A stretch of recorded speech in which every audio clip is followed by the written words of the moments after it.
Mario Galaxy 2 is a game I actually only played about 2 or 3 months ago.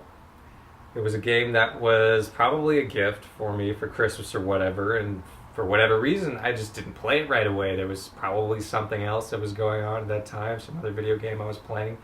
I mean, I know I started it and I probably played a level or two, but I didn't really get into it until recently, where I decided had to put my foot down and play some of these games that I hadn't touched before I picked up some new games. You know, that sort of thing. It just kind of makes sense. But it was definitely a fun game. Like, it was a good platforming game.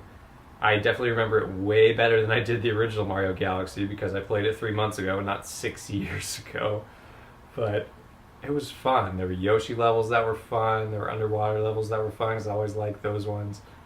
There was a lot of good variety too. I definitely appreciated that it wasn't just like 10 levels, 6 stars each, go figure it out. It was like, three or sometimes even two to six on the same world, and then you switch to another one and switch to another one. There was a great variety in the level design and what they wanted you to do as a platforming game and what you could do based upon all of his outfits and upgrades and stuff like that.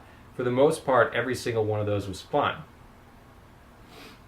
There were definitely some challenges that I had to push on through and beat and that were difficult.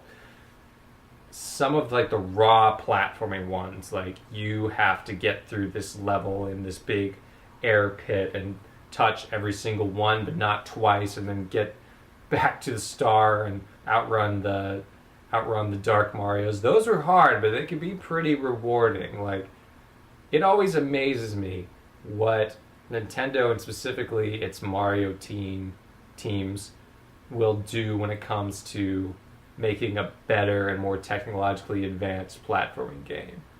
Like, they're good at what they do. They're just good at what they do. It always amazes me.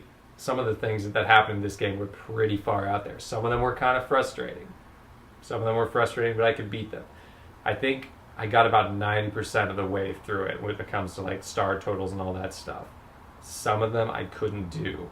It was just either too tough or I didn't have the patience for it, or I didn't want to sit through it or all that stuff. So it was probably harder than the first Mario Galaxy, but it was a good progression. Like, yeah, the first Mario Galaxy and then this one and then Donkey Kong Country Returns. So it wasn't like you started off with the second one and then were thrown off by the difficulty. You sort of worked your way up as the system got older and older.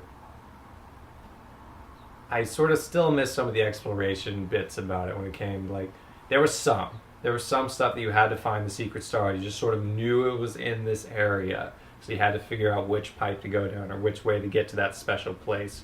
So there was still that little bit of discovery that I liked, but there could always be more. Could always be more, definitely. It's a good game, though. It sold pretty well. It sold about 7 million copies, which is 7 million copies. Yeah, that's good, but it wasn't as successful as some of the other Wii games because it did come out later on the system, and as we've gone over, they were losing the audience at that point in time. So, and that's the last game that I played for the Wii.